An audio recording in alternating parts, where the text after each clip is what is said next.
Hello everyone. Just wanted to do another video today to keep up with this because I've got to be honest, I'm really liking doing these. It's kind of a thrill when people respond to when I post them on my Facebook wall, and I do feel it's kind of safe, isn't it, to just put out there and hopefully somebody will listen. So nothing's really been happening today. It's been snowing outside like crazy. And before I go on, I should say we are listening to the wonderful sounds of Skyrim, which is one of my absolutely favourite games, and we're currently listening to the Jaraal Mountains, which is just a lovely track. So today I wanted to do a video on owning spirituality. It's been something I've constantly had in my own mind, and every so often I'll have a conversation about it with somebody, and I'll start to think about my own journey and how I came to really own my spirituality, but also the constant journey that we're always on when it comes to owning our own traditions and owning something that really is a part of us, that's integral to who we are as both spiritual folk and people just starting in their journey. So today I was chatting to a new acquaintance, soon hopefully to be a friend, in back home in the UK. We were talking about how, sorry, I've gotten honey all over my fingers today. That's actually something new. I should be saying this. I have finally transitioned to having honey in my tea, which is a huge thing, because not only is it better for you, but it's also tastier than sugar. And I don't know, it's a nice feeling. So I actually went and got a local honey, which is Georgian Bay honey.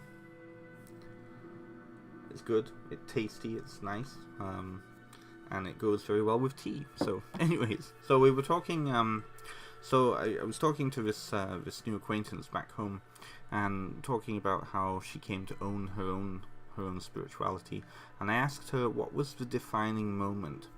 And she said that she started to see how when she entered into Wicca, when she entered into paganism, she found that herself and so many others that she was around and surrounded by were very fanatical. They were very, they just replaced one god for another, and that didn't sit well with her.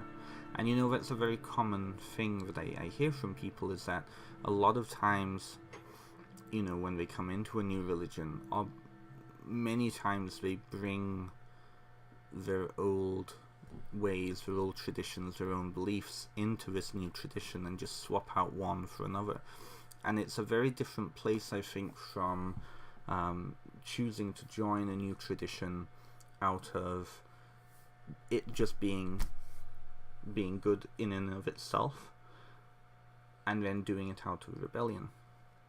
And I started to think about my own kind of way of founding my own tradition, which I don't really put a name on right now, to be honest. I definitely draw heavily from certain traditions, but when I was about 15, and I should give some background, so my family is British, we're from the UK, and back home I would argue that the majority of Brits are not religious. They go to church because it's expected of them. They might go to christenings, weddings, funerals, and that's about it. Easter, maybe Christmas, perhaps. So the majority of people in my family, at least, are pretty agnostic, and they don't, religion doesn't come into their life. Spirituality might, but they're very private on that. So I grew up in a household which didn't really believe much in gods or spirits or anything other than this physical world, and it wasn't really a big part of my life. When I was about 15, I came out. I'm gay, and around that time I started to develop an understanding of who I was, because at that moment, when I was 15, we did an assignment, and it was basically we had to come up with personal crests for ourselves.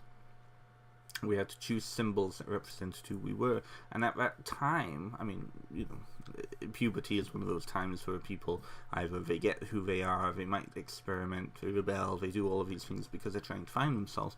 And for me, at age 14 and 15, I couldn't tell you who I was. I didn't know. My self-awareness was very, very low, and partly because being gay and having to hide that huge secretive part of my life, it kind of stopped me from seeing all aspects of who I was. I liked reading, I liked history, I liked science fiction, but that was really it. I couldn't tell you much else beyond that. So around 15, we did this assignment, and I started to kind of look into who I was. And at that time, I didn't, and I still haven't really acclimatized to Canada. So I mean, Canada is beautiful, but it's not home to me.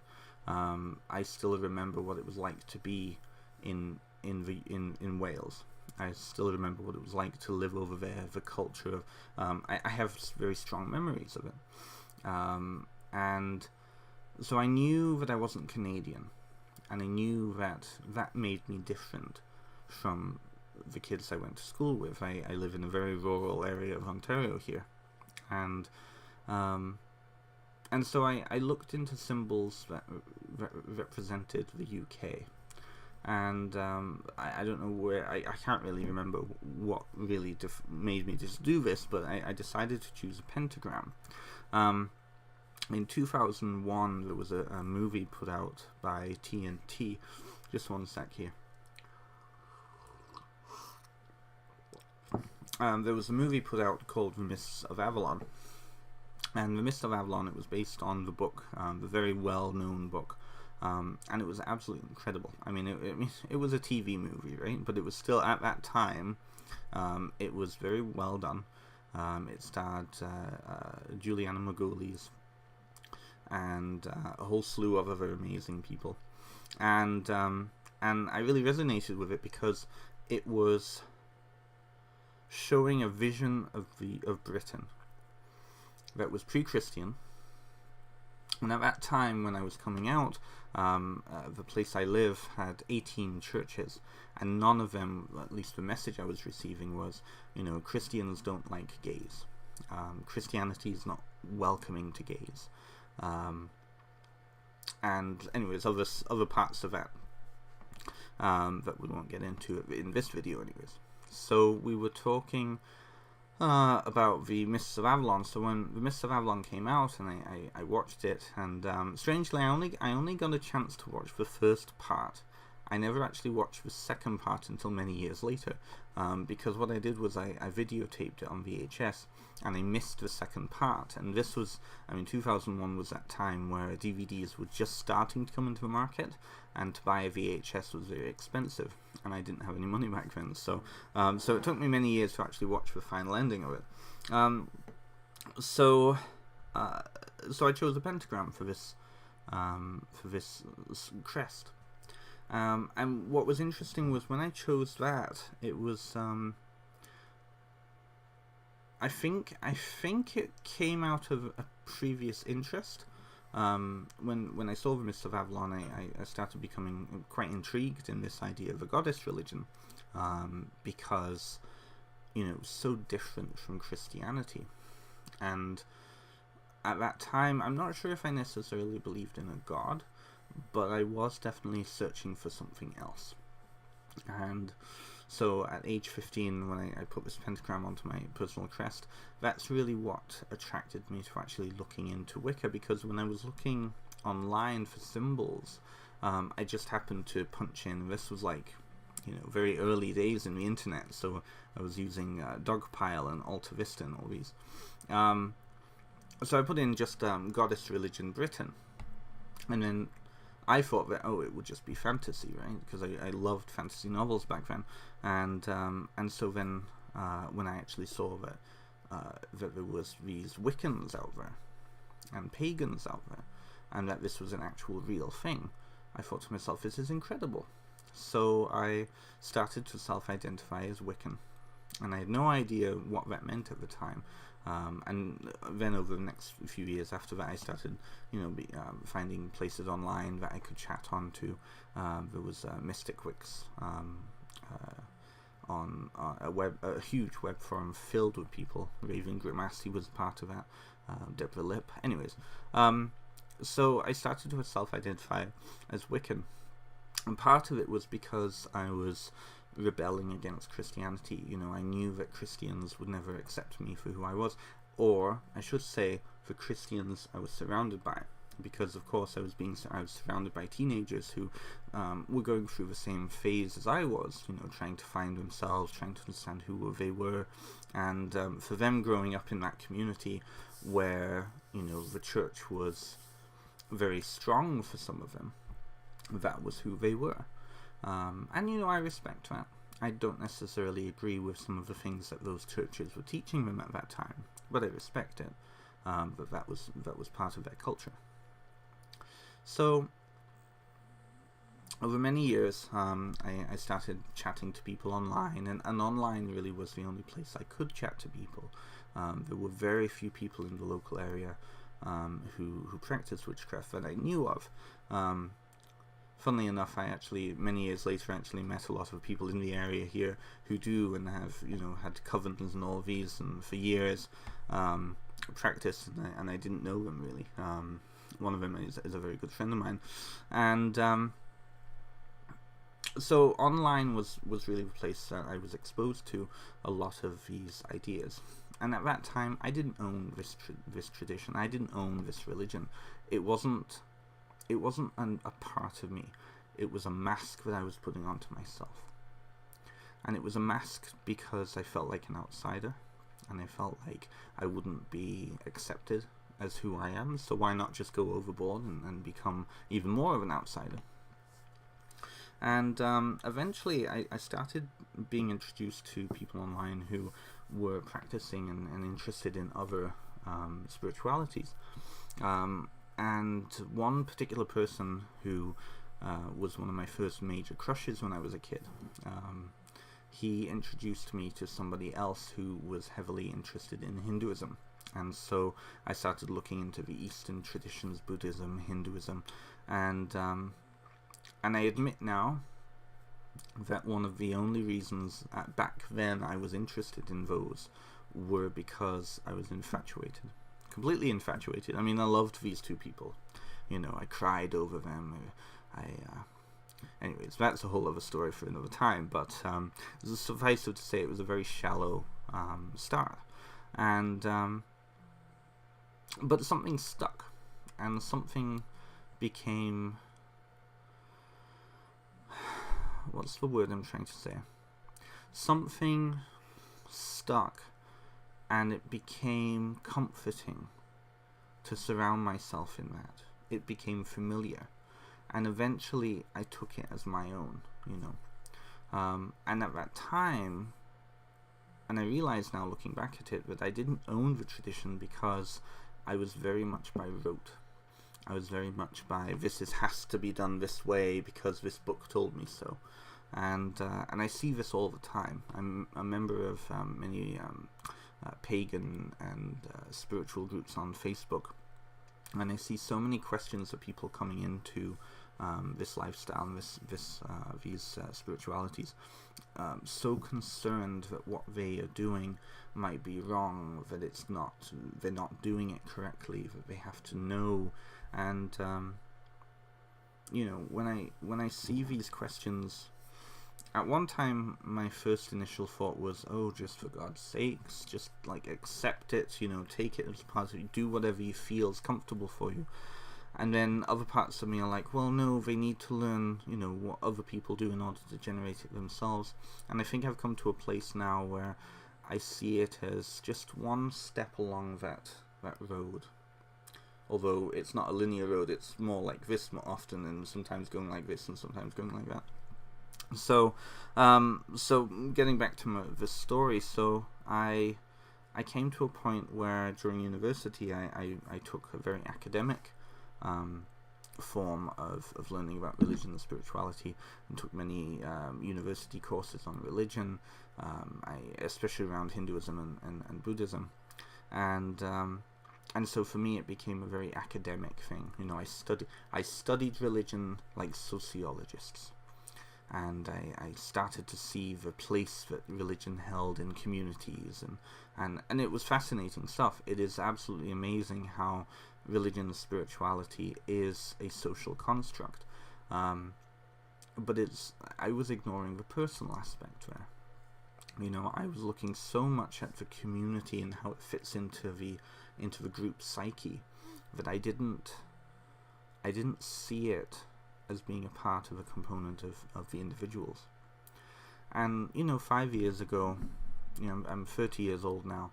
5 years ago, I still didn't own it, even though I knew so much about it, and I could tell you and list, hundreds of different gods that I knew about, and I could practice a puja ceremony without blinking an eye. I still didn't get it. I still didn't understand, and I still didn't own it. There were still many parts of me inside where if I didn't do it in a set way, then I wasn't authentic. I wasn't doing it correctly, and not doing it correctly meant that I didn't, especially as an incomer, and especially as a white incomer, my street cred was quite low. So I think really things started to change for me when I started to actually experience things for myself. When I started to take it as being a part of not only my inner core, but as an expression of myself. And especially as I age, and I think this is a normal thing as people age. I was recently rereading The Spiral Dance by Starhawk, and this was actually one of my very first pagan books, by the way. I had another one of those Wicca 101 books, but it didn't really jive with me. So reading this, and you know what, I will be the first to admit that when I bought this at age 16, I did not understand it. It was more the idea of it that was important to me back then. But every so often I'll take it back down again and reread, and I think as I age, I start to understand what Starhawk is saying in this much more. Now this one is the 20th anniversary edition, and so she published this in 1979. She came out with a 10th edition in 1989 and a 20th edition in 1999. And this is coming up to its 40th anniversary in, 3 years? 3 years, yes. Let's say 3 years. My math is very, very bad right now.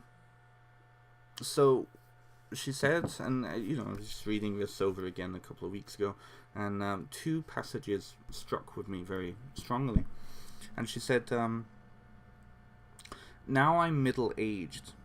I'm wiser, neater, and less judgmental, although far, far more irritable. I don't see or hear as well, although I'm probably stronger and in better shape, if thicker around the middle, than I was in my 20s. I already am what I'm going to be when I grow up. Now I think about who is going to carry on this work that I've got, and what I want to be in my next life. In this one, it's too late for me to become a surfer, a professional flamenco dancer, or a biological mother. These are choices I must now accept. Middle age is a time for coming to peace with decisions and life choices. And she says earlier in this passage, in 1979, I was in my 20s, and most of my coven sisters and brothers were also young.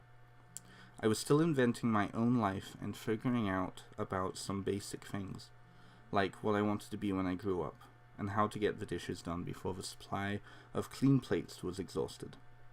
I'm amazed at how that person, that mere snip of girl I remember being, knew some of the things in this book, and why, if she knew them, she didn't apply them more clearly and consistently in her own life. And I really resonated with what she's saying here, because when we're young and we're just developing and we're just starting life and really just exploring, we make decisions that are not necessarily going to lead us in the right direction. And by middle-aged, although I disagree with her, I think that that decisions can be put into process at any time. and we can bear the fruits of those at any time. It does take a while though sometimes. I do agree and resonate with what she's saying about putting things that we learn into motion. And I think, looking back on myself when I was 20, 10 years ago, I knew things, but I didn't put them into practice. I didn't put them into my life. And I think that's a maturity thing. I really do, and I think that's a in retrospect experience. And I think how this connects with the idea of owning a tradition. I think when we get to a point where religion becomes, and spirituality becomes, a part of our lifestyle, we're not having to pretend who we are. We're not having to show to others that we are this and that or whatever.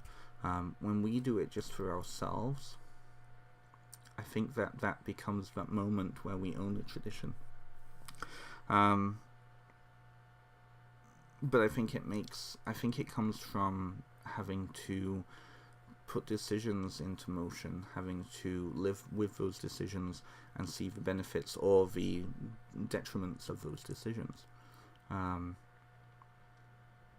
It's a bigger question. I mean, I really butchered that thought right there. It's a much bigger thing, and I think that that what she says in the next passage really connects with that idea. Here we are.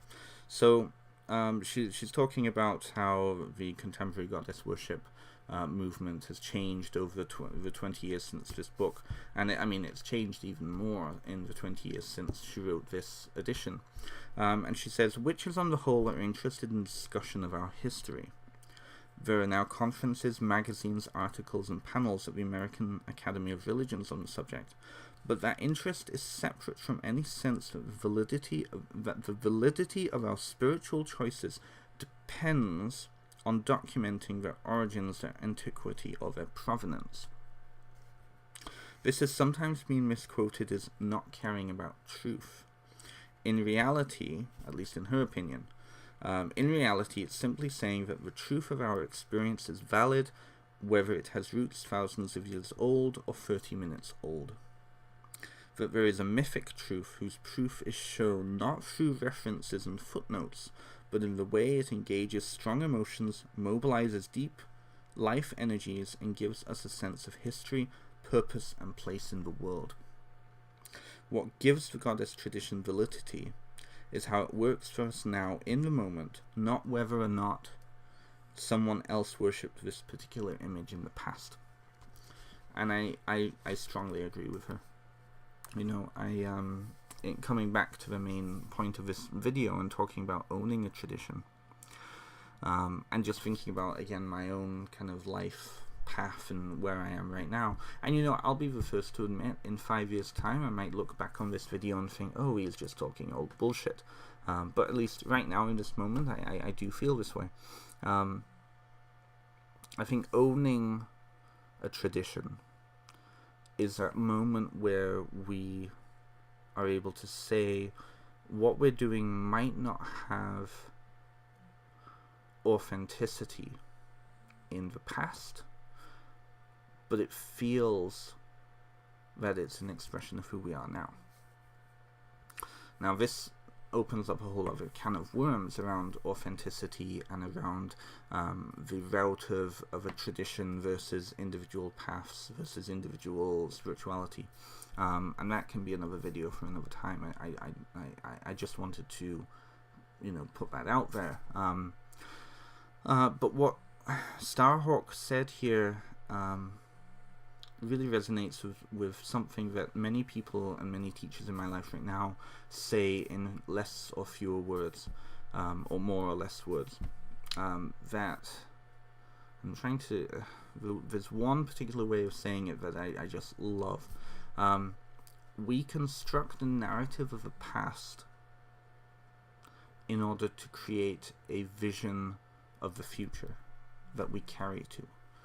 So it's this idea that we construct these questions of authenticity, we construct these elaborate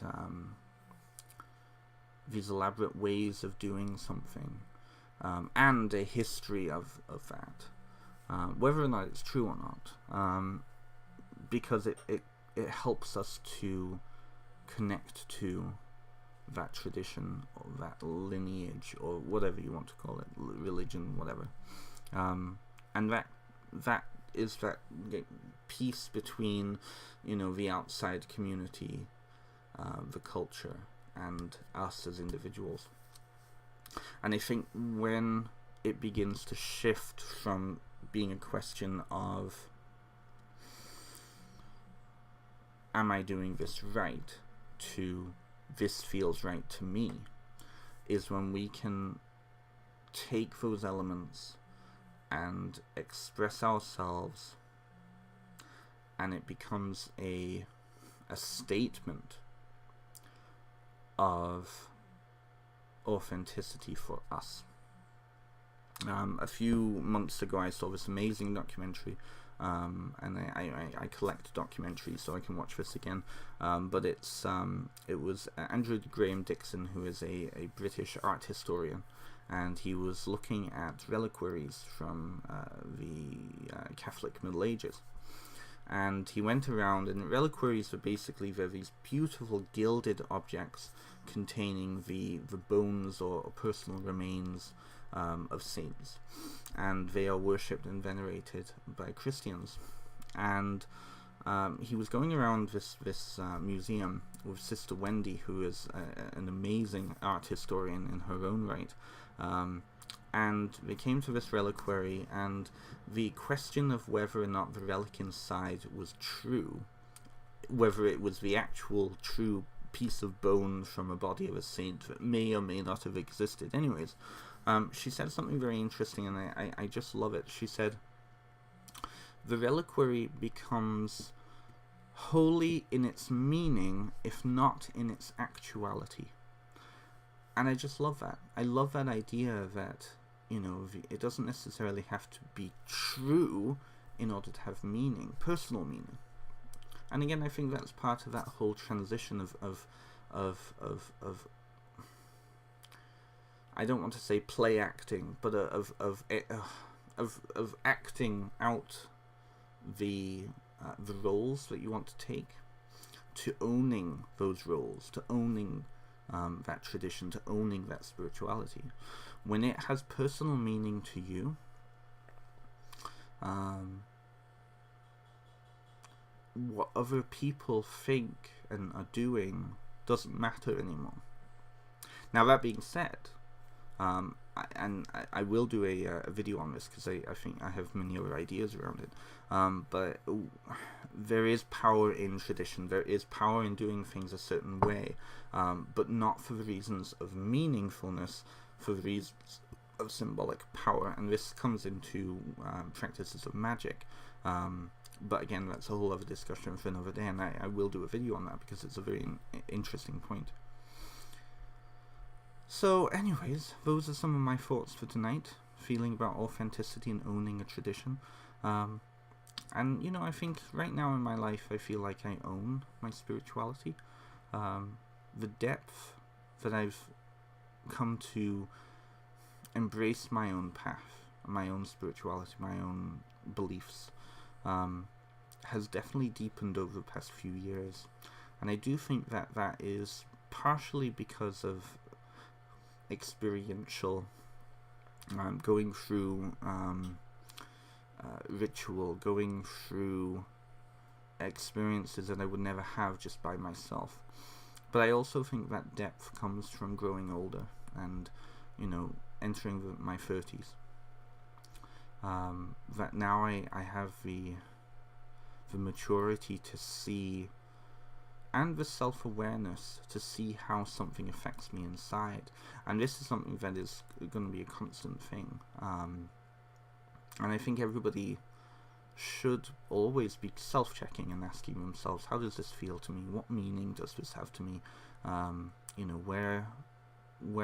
Where can I take this and go with it? And to be constantly checking inside as to how something affects us. Anyways, that's just my thoughts for the evening. I hope that you've enjoyed this video. Maybe it's ramblings for somebody who's madly sick, because I am very, very sick at the moment. In fact, I have surrounding me, I have Extra Strong Mints from the UK, Asda brand. I have a beautiful cup of tea, and somewhere, Halls, which I hope my father hasn't taken on me, because he's also sick at the moment. Anyways, I hope you have a wonderful rest of the weekend, and thank you for joining me. Have a good day. Bye-bye.